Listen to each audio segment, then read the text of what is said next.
सागर कहे बगैर। ये जो अल्लाह वाले हैं ना, इनके इंसान करीब जाता है तो समझे अल्लाह के करीब चला जाता है। मेरे रसूल पाक सल्लल्लाहु ताला अलैहि वसल्लम ने हमारे जिम्मे लगाया है, ला तुसाहिबु इल्ला मुमिनन वला याकुलु तामका इल्ला तक़िय्युन। फरमाया जब भी किसी के पास जाके बैठ तो उसके पास बैठना जो कामिल मोमिन हो, और जब घर में खाने की दावत देना तो उसको देना जो मुत्तकी परहेजगार हो। यानी जा भी मोमिने कामिल के पास और बुला भी मोमिने कामिल को। अच्छी सोबत, ये लोग जो होते थे ना, इनकी जो जिंदगी थी वो बड़ी हसीन जिंदगी थी। बड़े बाकमाल, बाज़ौक, बाज़रफ लोग थे। इन वलियों से प्यार करना, मोहब्बत करना ईमान का हिस्सा है, और इन वलियों की मोहब्बत दुनिया में भी इंसान को नफा देती है, यहां भी फायदा देती है इन वलियों की मोहब्बत, यहां भी। मेरे नबी पाक सल्लल्लाहु ताला अलैहि वसल्लम ने फरमाया एक बंदे ने 100 कत्ल किए। कितने? सारे बोलिए 100। जब 99 कत्ल थे तो ये बुखारी मुस्लिम है, बुखारी मुस्लिम। जब 99 कत्ल थे तो एक मौलाना के पास चला गया, जाके कहने लगा मैंने 99 कत्ल किए, माफी मिल जाएगी? उसने कहा हो तेरी नहीं हो सकती। 99 कत्ल, उसने कहा चलो माफी नहीं मिलती तो 100 तो पूरा करो ना। उसे भी मार दिया। अब किसी अल्लाह वाले के पास गया, किसी बाअमल आलिम के पास गया, कहा मौलाना 100 आदमियों का कातिल हूं, रब माफ कर देगा? उन्होंने मुस्कुरा के चेहरा देखा, फरमाने लगे वो तो बड़ा ही करीम है, तौबा सच्ची करना, तौबा खरी करना, माफ कर देगा। कहा फिर तरीका बताएं। ये बुखारी मुस्लिम है, यहां नहीं आंखें खोलते हदीस पढ़ते वक्त लोग। बुखारी मुस्लिम है। अल्लाह यहां तौबा कबूल करता है कि नहीं? बोले सारे। इस मस्जिद में तौबा कबूल होती है कि नहीं? घर में, चौक में, गली में, खेत में, सब जगह कबूल होती है ना। मेरे रसूल का फरमान सुनो। नबी पाक सैयद आलम नूर मुजस्सम शफी मुअज़्ज़म सल्लल्लाहु अलैहि वसल्लम ने फरमाया, वो अल्लाह का बंदा कहने लगा अगर तौबा करनी है ना सच्ची तो वो फलां बस्ती में चला जा, वहां अल्लाह के वली रहते हैं, वहां अल्लाह के नेक बंदे रहते हैं, उधर जा। क्यों भला? बहुत सारे लोग तौबा करते हैं पर तौबा पे कायम नहीं रह सकते, इसलिए कि शैतान हमला करता है। तो अगर साथ को तरबियत करने वाला भी हो ना तो वो शैतान के हमले को तोड़ देता है, और अगर साथ तरबियत करने वाला ना कोई हो फिर इंसान तौबा पे कायम मुश्किल हो जाता है।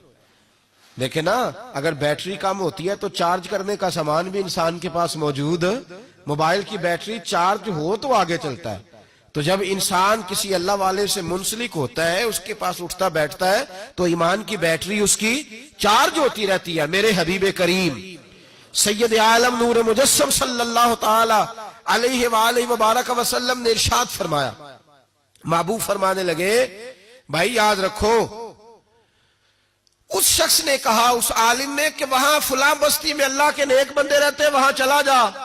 अब तवज्जो करना बात पर। हुजूर फरमाते वो जा रहा था, रास्ते में मौत आ गई, पहुंचा नहीं था, मौत आ गई। अब आजाब के फरिश्ते भी आ गए, रहमत के फरिश्ते भी आ गए। वो अजाब के फरिश्ते कहने लगे, अजाब के फरिश्ते हम लेके जाएंगे, अभी तौबा की तो नहीं थी ना, करने जा रहा था। तो रहमत के फरिश्ते कहने लगे जो चल पड़ा उसकी हो गई, जो निकल पड़ा उसकी हो गई। मेरी तलब भी तो तेरे करम का सदका है। ये पांव उठते नहीं बल्कि ये उठाए जाते। चल जो पड़ा तो बस ठीक है, हो गई। बहस होने लगी तो मेरे मुस्तफा करीम अलैहिस्सलातु सलाम फरमाते रब करीम ने एक फरिश्ता इंसानी शक्ल में भेजा। वो आया और उसने आकर के कहा क्या बहस कर रहे हो? कहा ये मसला है। तो उस फरिश्ते ने फैसला किया खुदा के हुक्म से। उसने कहा इस तरह करो, जमीन नापो। ये हदीस है, मैं आपको किसी बुजुर्ग की बात नहीं सुना रहा, बुखारी मुस्लिम पढ़ रहा हूं। अल्लाह करे आप भी किसी को सुनाए ये हदीस। आमीन तो कह दे। अल्लाह करे तो हनु जदों को पूछे उथे की लैन जानदे हो ते तुसी कोई गल दसन वाले बन जाओ। आमीन तो कह दे। तुसी कोई रट्टा लाया है, मैं तो एडा पढ़िया ही नहीं। इदू अगे भी निकलो, तुहाडी मेहरबानी। आज जुमा पढ़े हो कि नहीं? आड़ा हुण पढ़न डे हो, पढ़े हो ना जुमा? चलो पता लग जाएगा तुहाडा, पढ़े हो ना ये वाला जुमा। मेहरबानी करो आप भी को थोड़ा बोलने की आदत बनाओ। کو بات کر لیا کرو تو انو سارے ہی سنا کے ٹر جاندے نے سارے ہی. اور ہم شکر گزار ہیں ان لوگوں کے. بہرحال بات سمیٹنے کی طرف جا رہا ہوں.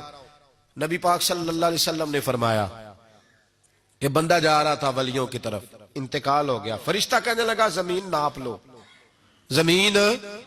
اس نے کہا ناپ لو, ادھر دیکھو. کہنے ادھر جانے سے بھی بخشش ہو جاتی ہے. یہ حدیث ہے نا بخاری کی, تو کرنا تبصرہ اس پہ کہ ولیوں کے پاس جانے سے بخشش ہوتی ہے کہ نہیں. میں شرطیں بتا چکا, اہل گہرے کو ہم ولی وہ شرطیں میں بتا چکا. میرے رسول پاک سید عالم صلی اللہ علیہ وسلم نے فرمایا فرشتہ کہنے لگا ناپ لو. اب جب زمین ناپنے لگے نا کہ ولیوں کی طرف زیادہ ہے کہ پیچھے جہاں گھر سے آیا ادھر زیادہ ہے. اور سنو یہ حدیث صحیح کے لفظ ہے. فرمایا اگر ولیوں کی طرف زیادہ ہوا تو جنت میں جائے گا, اللہ والوں کی طرف زیادہ ہوا تو جنت میں جائے گا. امام حسن فرماتے, معمولی آدمی نہیں, امام حسن رضی اللہ تعالیٰ عنہ فرماتے ہیں رب کریم نے فرشتہ بھی بھیجا اور فرمایا ابھی نا فاصلہ اس کا تھوڑا طے ہوا تھا, زیادہ گھر کی طرف ہی تھا. امام حسن کہتے اللہ نے زمین کو حکم دیا چل سمٹ جا, چل سمٹ جا, میرے ولیوں کی طرف ذرا سمٹ جا, ادھر ذرا ادھر سے سمٹ جا, ولیوں کی طرف ہو جا. کہتے خود رب نے زمین ولیوں کی طرف کی, سمٹ گئی. جب زمین فرشتوں نے ناپی اور ناپ کے کہنے لگے اوہو یہ تو ولیوں کی طرف زیادہ ہے. رحمت کے فرشتے اٹھا کے لے گئے. جو ولیوں کی نیت کر کے چلا ابھی پہنچا نہیں تھا, رستے میں مر گیا. جب اس کو اللہ جنت عطا کرتا ہے تو جو کئی سال کسی ولی کے دروازے پہ بیٹھا رہے, جو درجنوں بار کسی ولی کے دروازے پہ جائے, جو سینکڑوں بار جائے, اس کے لیے جنت کا فیصلہ نہیں تیرے خیال میں. لہم البشرا فی الحیات الدنیا وفی الآخرہ لا تبدیل لکلمات اللہ. اللہ فرماتے ولیوں کے لیے دنیا میں بھی خوشخبری ہے اور آخرت میں بھی خوشخبری ہے. رزلٹ کیا ہے؟ رزلٹ آج کی گفتگو کا یہ ہے. موضوع تو میں محبت اولیاء بیان کرنا چاہتا تھا پر ساری باتیں رہ گئیں, انشاءاللہ اگلے جمعے کریں گے. عرض یہ ہے بھائی کہ متقی پرہیزگار کو اپنا شیخ بنائے, اور جو جن سے تمہارا تعلق ہے وہ تو ہیں ہی, لیکن دنیا میں جتنے بھی اللہ کے بندے ہیں سب سے ٹوٹ کے پیار کریں, ان سے محبت کریں, ان کے نقش قدم چلیں. اور یہ میں نے حدیث پڑھی ہے, واقعہ نہیں سنایا, کہ ولیوں کی جانب اگر تیرا سفر شروع ہو گیا تو سمجھ تیرا جنت کا سفر شروع ہو گیا. اگر اللہ کے ولیوں کی طرف تیرا سفر شروع ہے تو سمجھ لے تیرا جنت کی طرف سفر شروع ہے. رب تعالیٰ نیک بندوں کی سنگت عطا فرمائے. آخر دعوانا ان الحمد.